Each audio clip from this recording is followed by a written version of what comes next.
चलिए, पिछले बार हम लोग देखे थे पार्ट 1 में, लेक्चर सारा देखे थे न्यूटन्स थर्ड लॉ का। आज हम कुछ क्वेश्चन करेंगे, 3 क्वेश्चन जो बेसिकली पूछा जाता है एग्जाम में। ये 3 क्वेश्चन जो है बहुत ही इंपॉर्टेंट, कोई भी एक क्वेश्चन जरूर पूछ देगा। ठीक है, एक गाड़ी वाला क्वेश्चन आता है कि कोई गाड़ी जो है 40 किलोमीटर प्रति घंटा के वेग से चल रही है, जिसका द्रव्यमान, गाड़ी का द्रव्यमान जो है 1000 किलोग्राम है, और वो क्या होता है कि एक पेड़ से टकराता है। कोई गाड़ी जो है, मान लो कि ये कोई गाड़ी है, ये कुछ 40 किलोमीटर प्रति घंटा के वेग से चल रही है। कोई पेड़ है और ये जाके पेड़ से टकराती है। जब तक चल रही है तब तक तो वेग एक समान मानेंगे। जैसे ही टकराती है गाड़ी, जब इससे टक्कर मारती है तो क्या होता है कि जब पेड़ से टकराती है, टकरा कर 5 सेकेंड में गाड़ी जो है रुक जाती है। यानी कि रुकने का मतलब, पहले इसका प्रारंभिक वेग u इज इक्वल टू तुम्हारा 40 किलोमीटर प्रति घंटा था। जब टकराती है, टकराने के 5 सेकेंड के बाद गाड़ी का अंतिम वेग 0 हो जाता है। ठीक है, गाड़ी रुक जाती है, इसका मतलब उसका वेग 0 हो गया है। तो बताना है कि कार द्वारा पेड़ पर लगाया गया बल, ये जो इसमें बल लगाएगा कितना लगाएगा। तो देखिए, सबसे पहले क्या करना है कि बल निकालने के लिए क्या करते हैं, फोर्स निकालने के लिए हम लोग मास इंटू एक्सेलरेशन करते हैं। देखिए, मास तो तुम्हारा दिया हुआ है, कार का द्रव्यमान 1000 किलोग्राम दिया हुआ है, एक्सेलरेशन नहीं है। एक्सेलरेशन निकालने के लिए क्या करेंगे कि हमारे पास u है, हमारे पास v है, हमारे पास t भी है। यानी कि एक्सेलरेशन बराबर हो जाता है, एक फॉर्मूला होता है, एक्सेलरेशन बराबर v माइनस u बटा t, ऐसा लिख सकते हैं। गाड़ी का मास दिया हुआ है 1000 किलोग्राम, गाड़ी का अंतिम वेग दिया हुआ है 0, u प्रारंभिक वेग 40 किलोमीटर प्रति घंटा है। सबसे पहले क्या करना है कि 40 किलोमीटर प्रति घंटा है, इसको मीटर पर सेकेंड में बदल देते हैं। यानी मीटर पर सेकेंड में बदलने के लिए कुछ इतना हो जाएगा, ये लगभग हो जाएगा तो आपका 100/9 मीटर पर सेकेंड। ठीक है, अब देखो ये जो आया है 100 बाय, यहाँ पे रख देंगे 100/9, टी बराबर दिया हुआ है 5 सेकेंड। ये हो जाएगा आपका 1000 गुना, ये आ रहा है माइनस में, इसको माइनस करने दीजिए, और ये वाला 100 है ना, 100/9, 9 नीचे आ जाएगा और ये 5 नीचे आ जाएगा। ये आपका कुछ कट जाएगा 200 बार में। ठीक है, जो कुछ भी आएगा इसका आंसर यहाँ से हम लोग निकाल, यानी कि इसका फोर्स कितना लगा वो निकल जाएगा। ठीक है, एक क्वेश्चन ये सिंपल वाला क्वेश्चन पूछता है जनरली।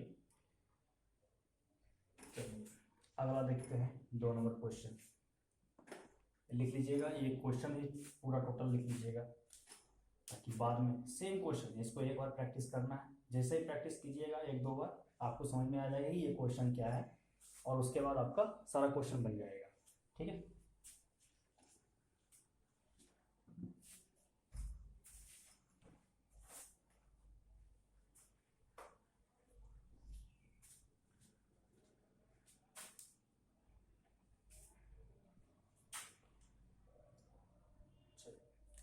अगला क्वेश्चन देखते हैं।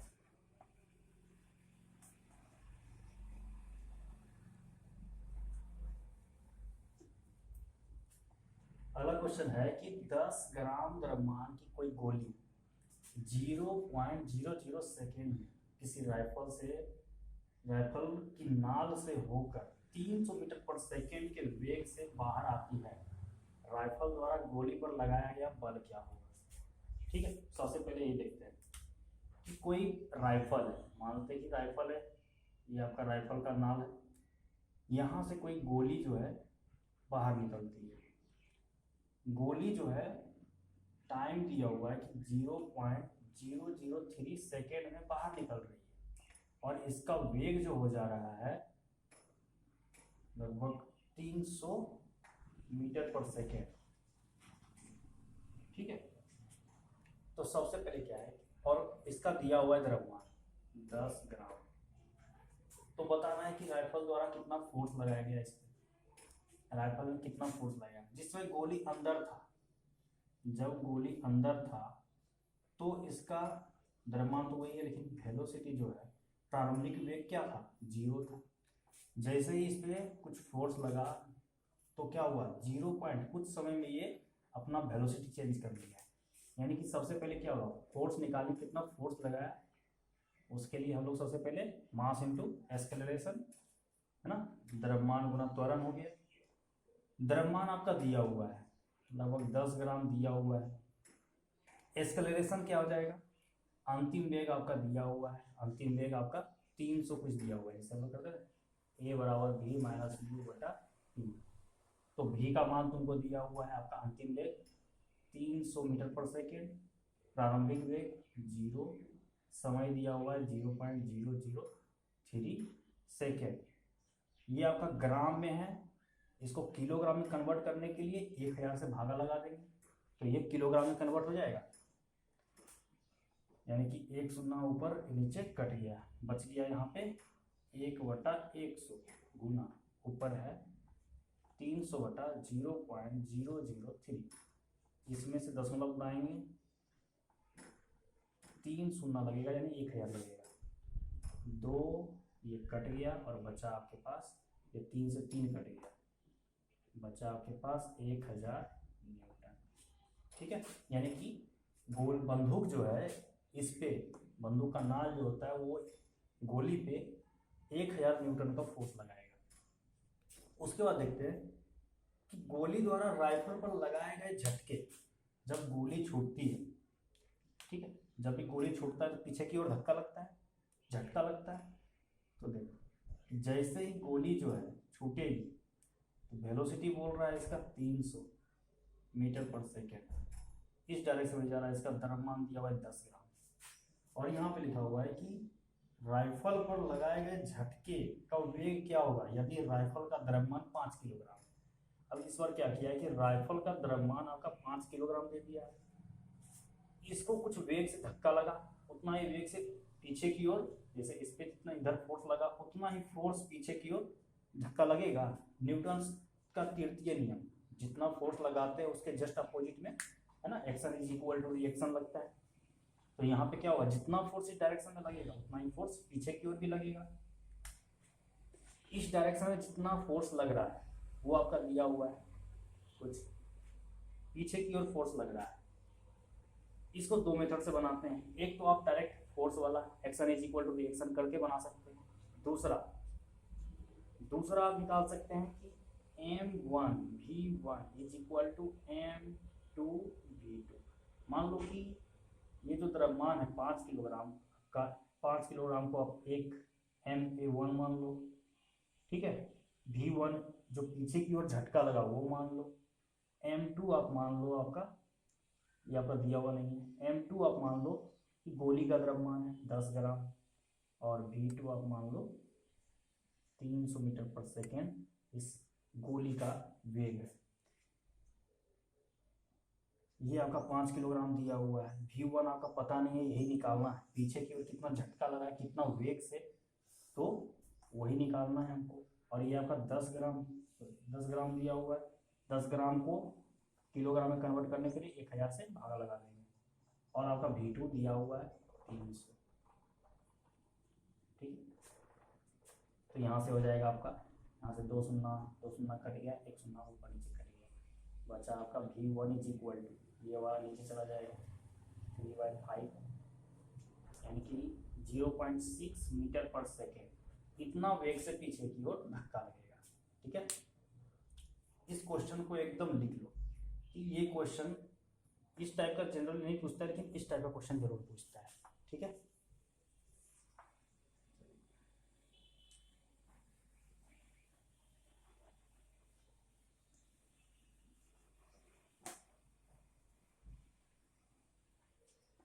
अब देखते हैं और इम्पोर्टेंट क्वेश्चन है।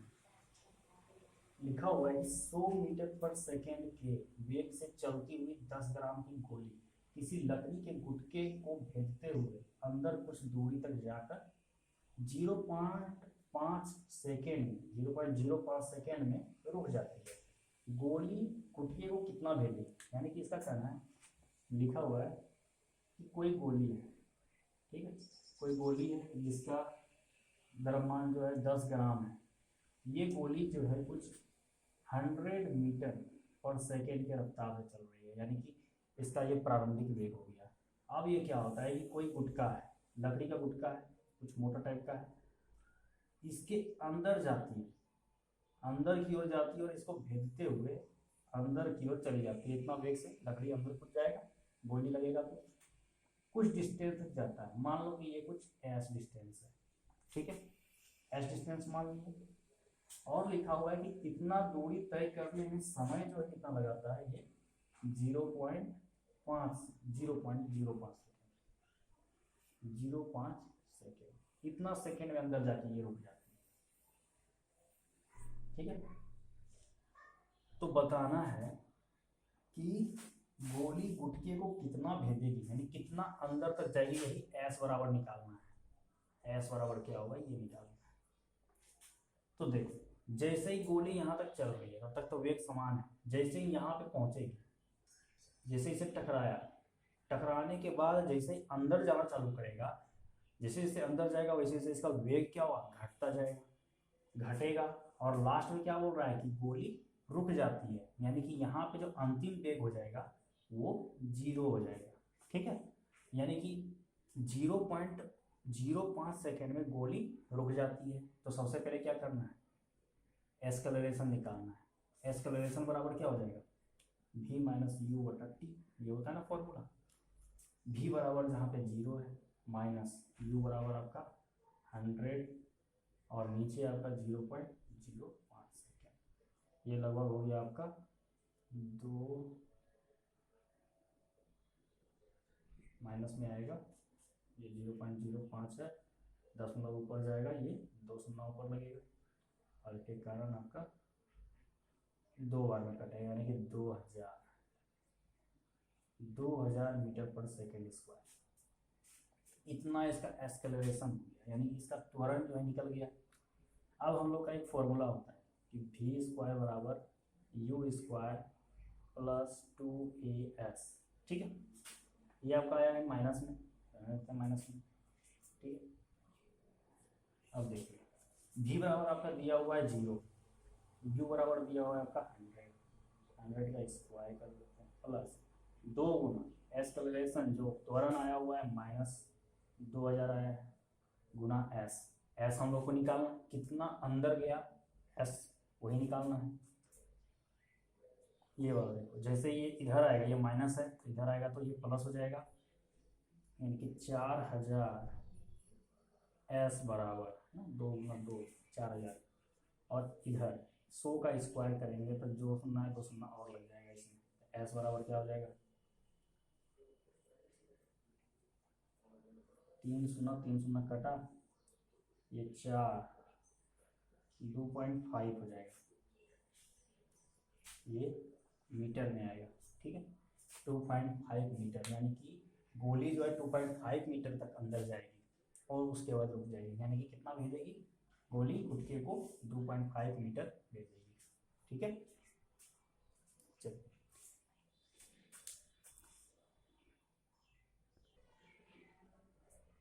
तो अब देखते हैं आर्किमिडीज का सिद्धांत, ठीक है। आर्किमिडीज का सिद्धांत पहले होता क्या है ये देखते हैं कि जब किसी वस्तु को किसी द्रव या गैस में अंशतः या पूर्णतः डुबाया जाता है तो वस्तु के भार में एक आभासी कमी आती है जो वस्तु के भार द्वारा हटाए गए द्रव या गैस के भार के बराबर होता है, ठीक है। मान लो कि कोई वस्तु है कुछ m मास का है, या फिर बोलो कि कुछ रो जो है डेंसिटी का है, रो डेंसिटी का है, एक पानी में, जल में इसको डुबाया जा रहा है। जल का मान लो कि डेंसिटी कुछ रो W मान लो, या फिर इसको बोलो कि कोई भी द्रव है, ये वस्तु है रो 1, ये है कोई द्रव रो 2। डूबा हुआ भाग मान लेते हैं कि इसका कुछ H1 है, H1 डूबा हुआ भाग है, और या फिर बोलो H2 इसका डूबा हुआ भाग है, और H1 जो है वस्तु का टोटल डेप्थ है। ठीक है, टोटल जो मोटाई है या गहराई है वो वस्तु का H1 दिया हुआ है। तो बोल रहा है कि जब वस्तु का भार, जो वस्तु का भार है, वस्तु का भार बराबर क्या हो जाएगा, रो, या फिर बोलो इसे वस्तु का भार बराबर होता है m×g, है ना, mg होता है, नीचे की ओर लगता है। मान लो कि वस्तु का भार और मास बराबर होता है आपका डेंसिटी गुना वॉल्यूम, रो×v। रो×v इसमें क्या है, रो×v, और ये आपका था mg था, रो×v इंटू, ठीक है, यानी कि जितना भार होगा, जितना भार वस्तु का होगा, जो होगा रो1 v1 g is equal to होगा रो2 v2, है ना। वस्तु का जो भार होगा, वस्तु का जो आयतन होगा, ठीक है, वस्तु का आयतन मान लो कि v1 है वस्तु का, और पानी का जो जितना हटाया गया उसका आयतन v2 है।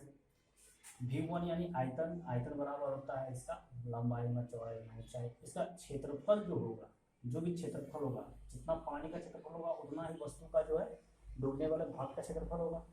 यानी कि रो1 इंटू, अगर ये एरिया मान लो, इसका h हाइट जो है, टोटल हाइट वस्तु का मान लो h टोटल हाइट है, a×h यानी वॉल्यूम होता है, g से g दोनों साइड कैंसिल कर दो, बचा आपके पास रो2।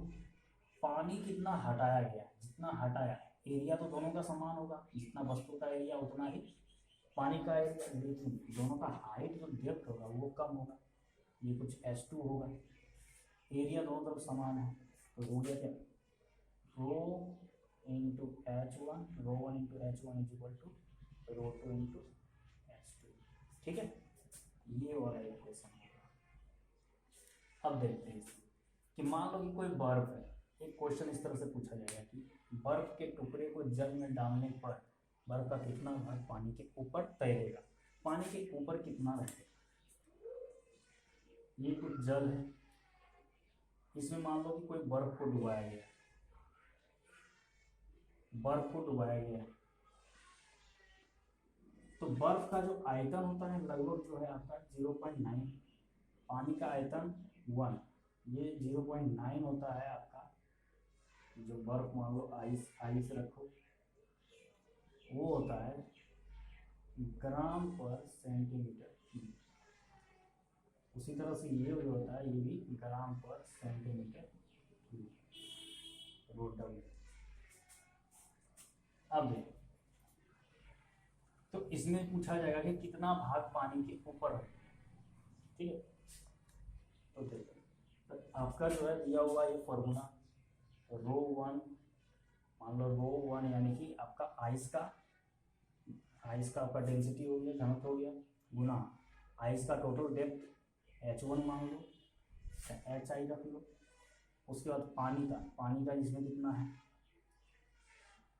रो/w इंटू hw, यानी कि रो1 आपका दिया हुआ है 0.ro_i, और ये hi तुम्हारा दिया हुआ है, ये 1 दिया हुआ है, और ये hw दिया हुआ है। इधर से hi/hw कर लो, ये नीचे आ जाएगा, और ये इसको इधर कर लेते हैं, ये हो जाएगा 0.9, दशमलव उड़ेगा ऊपर आ जाएगा 9। अब इसको उलट दो,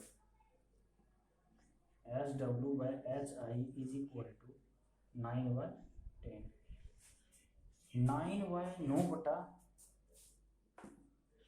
9/10 भाग जो है आइस का पूरा डूबा हुआ रहेगा, आइस का 9/10 भाग नीचे डूबा रहेगा, और कितना भाग ऊपर रहेगा, तो जितना भाग ऊपर रहेगा उसमें क्या करना है, एक से एक में इसको घटा देंगे तो ऊपर का भाग निकल जाएगा 1/10, यानी कि 1/10 भाग पानी के ऊपर रहेगा और 9/10 भाग पानी के नीचे रहेगा। ठीक है, इस टाइप का क्वेश्चन पूछता है आर्किमिडीज के सिद्धांत। फिर आता है इसमें एटमॉस्फेरिक प्रेशर, कि कोई वस्तु है या फिर कोई द्रव कोई बर्तन में रखा हुआ है, कोई बीकर में या फिर किसी भी प्रकार का वेसल में, जैसे कि ये कोई कंटेनर टाइप का है, इसमें कुछ द्रव रखा हुआ है जिसका हाइट दिया हुआ है h। ठीक है, कुछ h दिया हुआ है। बोला जाए कि इसमें जो डेंसिटी है कुछ रो है इसका, इसके ऊपर एटमॉस्फेरिक प्रेशर है, यानी वायुमंडलीय दाब है, वायुमंडलीय दाब। ठीक है, याद रखना है कि खुला हुआ रहे जिसका मतलब उसके ऊपर जो प्रेशर लगेगा कुछ वायुमंडलीय दाब लगेगा, इसके ऊपर लगेगा, कितना होगा उसको रो जीरो रो नोट से नोट करते हैं। ठीक है, या रो नोट बोलो, रो सॉरी रो नोट नहीं, पी नोट करते हैं इसको, पी नोट। ठीक है, पी नोट बोलो, पी एटीएम एटमॉस्फेरिक प्रेशर। ठीक है, इससे नोट करते हैं पी नोट से, पी। इसका दिया हुआ है आपका डेंसिटी, तो बोला जाए कि सबसे नीचे वाला पॉइंट, कुछ पॉइंट यहाँ सबसे नीचे है दिया हुआ, ए पॉइंट है। बोला जाए कि ए पॉइंट पे, ए बिंदु पर प्रेशर, ए बिंदु पर दाब क्या होगा। ठीक है, ए बिंदु पे दाब निकालना है, यानी कि पी ए बराबर हो जाएगा। सबसे पहले तो एटमॉस्फेरिक प्रेशर ऊपर से लग रहा है, उसके लिए लिख देंगे पी नॉट या पी जीरो प्लस जो इसके लिक्विड के कारण, जो यहाँ पे लिक्विड दिया हुआ है उसके कारण जो प्रेशर लग रहा है, रो जी, और क्या ये टोटल हाइट एच, ये हो जाता है 4। ठीक है, ये एरिया पे डिपेंड नहीं करता है, ये डिपेंड करता है सिर्फ हाइट पे। जैसे ही अगर बोला जाए कि इसके आधा डिस्टेंस पे है, बोला जाए कि यहाँ से कुछ h/2 हाइट पे, h/2 हाइट पे इस बिंदु पे, मान लो ये कोई बिंदु B है, h/2 हाइट पे, तो बता रहे हैं कि यहाँ पे प्रेशर कितना होगा। तो यहाँ पे बिंदु B पे बोला जाए तो pressure P naught plus rho g h/2। ठीक है, ये हो जाएगा। इस तरह का क्वेश्चन अगर आएगा भी आप लोग को पूछा जाएगा, एक बीकर टाइप का क्वेश्चन मिलेगा, जैसे कि कोई बीकर है,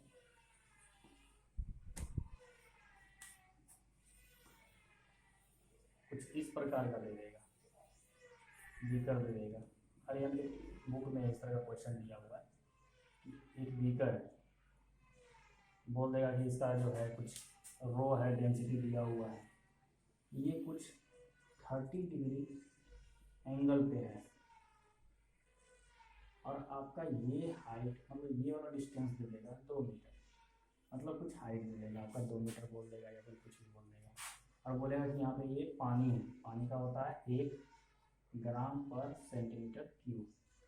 ठीक है, अब बोला जाए कि इस पॉइंट पे, ये कोई ए पॉइंट है, अब बोला जाएगा कि पॉइंट ए पे कितना प्रेशर होगा, यानी पी ए बराबर क्या होगा। तो सबसे पहले क्या करना है कि ऊपर की ओर दिखाना है कि प्रेशर, एटमॉस्फेरिक प्रेशर कितना लग रहा है, वो हो जाएगा तुम्हारा पी नोट प्लस इसका rho W G into H. H कौन सा, ये वाला नहीं, ये वाला, ये एच, ये नहीं। अब देखो ये एक तरह का, देखो तिर्यक ऊंचाई है, ये तुम्हारा तिर्यक ऊंचाई दे दिया है एक तरह का। अब तुमको कर्व दे दिया है तो तुमको निकालना है हाइट, कर्व और ऊंचाई का होता है साइन 30 डिग्री बराबर एच बटा आपका कर्व दिया हुआ है 2 मीटर, ये आपका होता है 1/2 एच/2, यानी एच बराबर लिखा दिया 1 मीटर हो गया। तो यहाँ से हमारा ये निकल जाएगा। अगर तुम्हारा ये जो एटमॉस्फेरिक प्रेशर ये आपका दिया हुआ है, गिवन है, कुछ दिया हुआ है 1 बार या कुछ जैसे 760 mm/Hg करके जो होता है, या पारा स्तंभ पे जो होता है, वो इस टाइप का क्वेश्चन आपको इसका दे दिया जाएगा। ठीक है। और रो आपका पता है 1 ग्राम कुछ है, अगर इसको हम ग्राम पर सेंटीमीटर इसको मीटर में बदलेंगे तो ये हो जाएगा 1000 किलोग्राम पर मीटर क्यूब। ठीक है। यहाँ पे डाल देंगे, एच का वैल्यू निकल गया है, यहाँ पे एच लग जाएगा। ठीक है। तो इस टाइप का क्वेश्चन पूछता है। ये सब क्वेश्चन आप लिख लीजिए और एक बार बढ़िया से इसको रट लीजिए या फिर समझ लीजिए अच्छे से, ताकि जो है एग्जाम में जब क्वेश्चन पूछे तो छूटना नहीं चाहिए। ठीक है।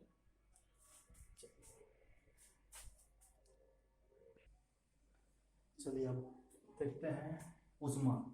ठीक है। हीट। तापमान, तापमान का ऐसा ही मात्रक होता है आपका केल्विन, के से नोट करते हैं। ठीक है। इसमें ये क्वेश्चन एक सिंपल वाला आता है, जैसे कि आपका डिग्री सेल्सियस में दिया हुआ रहेगा, उसको कन्वर्ट करना है फ़ारेनहाइट में।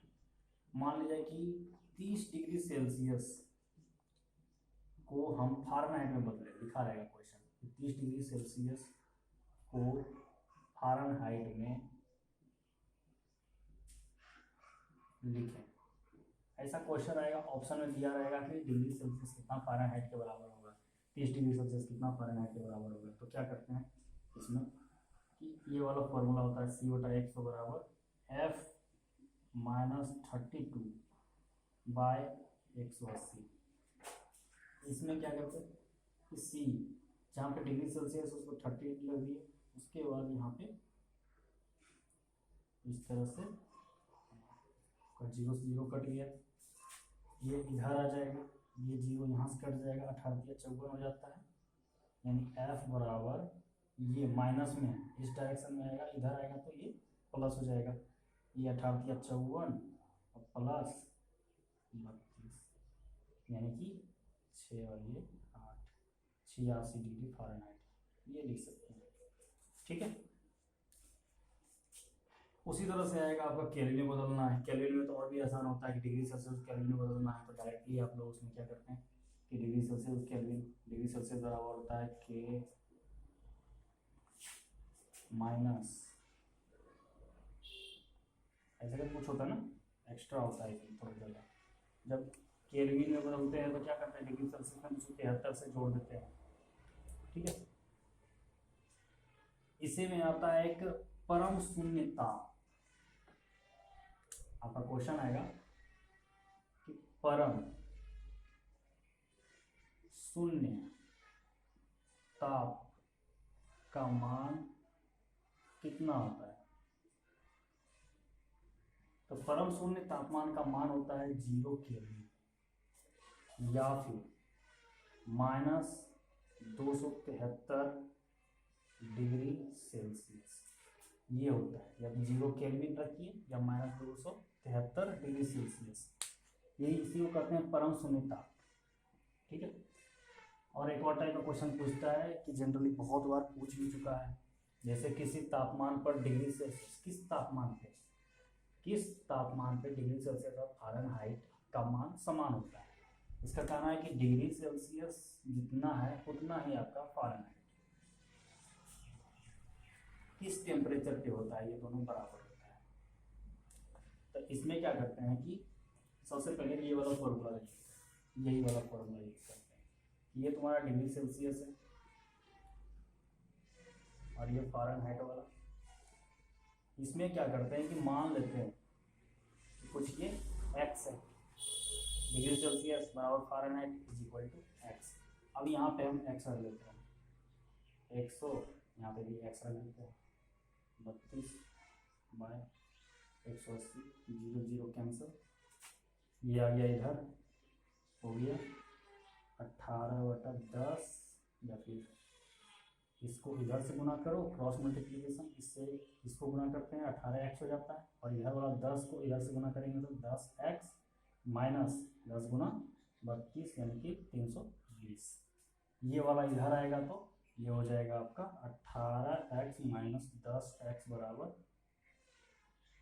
माइनस 320, यानी 8x बराबर माइनस 320, तो x बराबर -40, यानी कि -40 डिग्री सेल्सियस, -40 डिग्री सेल्सियस और -40 डिग्री फ़ारेनहाइट दोनों का मान समान होता है। ठीक है, ये क्वेश्चन जनरली बहुत बार पूछ चुका है और बहुत बार रिपीट कर चुका है। ये डायरेक्टली ऑब्जेक्टिव टाइप में पूछेगा कि बताइए कि डिग्री सेल्सियस और फ़ारेनहाइट किस तापमान पे डिग्री सेल्सियस और फ़ारेनहाइट का मान दोनों समान होता है। तो ये इस तरह से बना सकते हैं, या तो अगर आपको याद है कि -40 डिग्री सेल्सियस तो -40 डिग्री सेल्सियस हो जाएगा। ठीक है,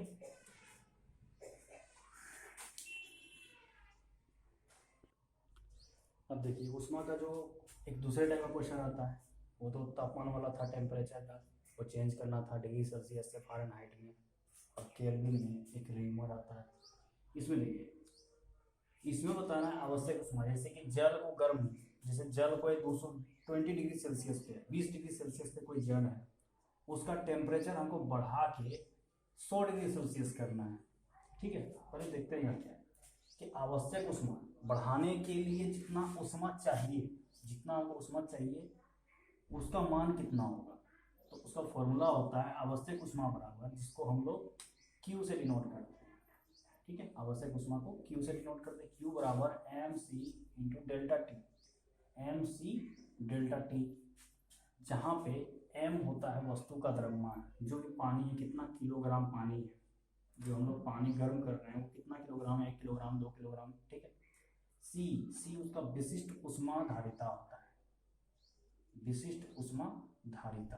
ठीक है, और डेल्टा टी होता है तापांतर, कि कितना डिग्री सेल्सियस कितना डिग्री सेल्सियस बढ़ाया गया है, जैसे कि 20 डिग्री सेल्सियस से बढ़ाकर 100 डिग्री सेल्सियस किया गया। इसका मतलब जो तापांतर होगा 100 डिग्री कितना बढ़ाया गया, 100 degree Celsius minus 20 degree Celsius, यानी 80 डिग्री सेल्सियस।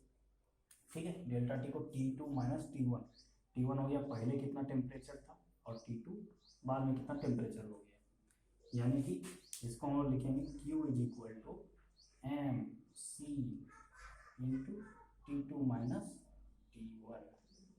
ठीक है, अब देखिए इसका एसआई मात्रक बोले तो उष्मा का एसआई मात्रक तुम्हारा जूल में ही होता है। ये तुम्हारा कुछ जूल है, मास का किलोग्राम में लिखते हैं। उष्मा धारिता का पता नहीं, अगर धारिता का हमको निकालने के लिए पूछा जाए कि बीमा सूत्र, या फिर उसका यूनिट बताना है कि ऐसा यूनिट कितना होता है। टेम्परेचर का आपको पता है केल्विन होता है, यहाँ से अगर निकालना है सी का तो हो जाएगा जूल पर किलोग्राम पर केल्विन, ये इसका हो गया एसआई यूनिट। यहाँ पे डिग्री सेल्सियस में दिया हुआ है तो डिग्री सेल्सियस रखेंगे। ठीक है, यूनिट में यहाँ पे अगर एसआई यूनिट का बात करें तो ये होगा, ये तुम्हारा एसआई यूनिट में आता है। ठीक है, इसमें देखो क्या करना है, जैसे यहाँ पे दिया हुआ एक क्वेश्चन, इस टाइप का क्वेश्चन जो जनरली पूछा जाता है, बहुत बार पूछा है, अब जनरली नहीं पूछता है लेकिन फिर भी कोई ठिकाने कुछ भी पूछ सकता है।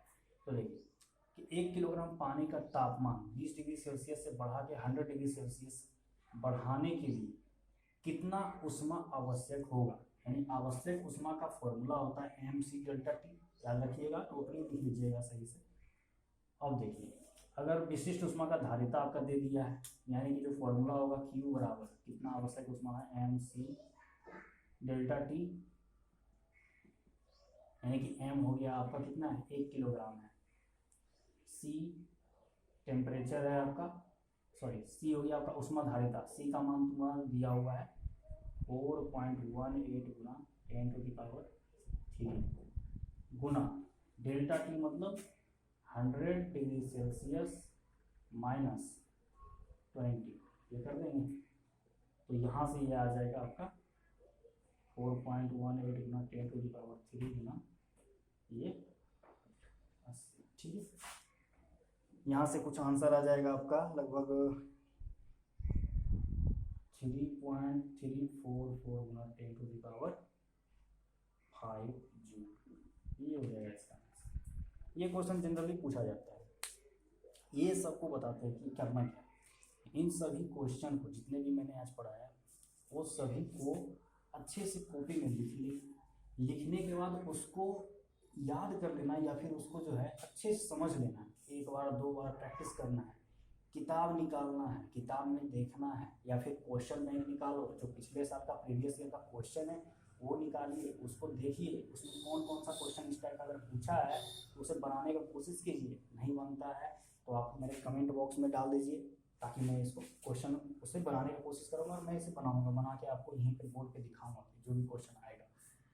ठीक है, तो चलते हैं। तो ये आपका पार्ट 2 देखिए। उसके बाद पार्ट 3 में मैं पूरा फिजिक्स का जो है 9th का जो है फिजिक्स खत्म हो जाएगा। उसके बाद 10th का चलेगा। 10th का लगभग 2-3 सब्जेक्ट चैप्टर है, उसको पढ़ा देंगे तो वो कंप्लीट हो जाएगा। 10th का इम्पोर्टेंट है, इसमें जनरली ऑब्जेक्टिव टाइप की क्वेश्चन पूछता है। सब्जेक्टिव टाइप जनरली इसमें ज़्यादा पूछता है, मतलब न्यूमेरिकल टाइप का सबसे ज़्यादा क्वेश्चन 9 से आता है। 10th में भी न्यूमेरिकल टाइप आता है, लेकिन 10th से ही ज़्यादा ऑब्जेक्टिव टाइप की क्वेश्चन पूछता है, इसीलिए 10th से ज़्यादा क्वेश्चन पूछा जाता है। इसमें फिलहाल इतना ही। Okay, thank you.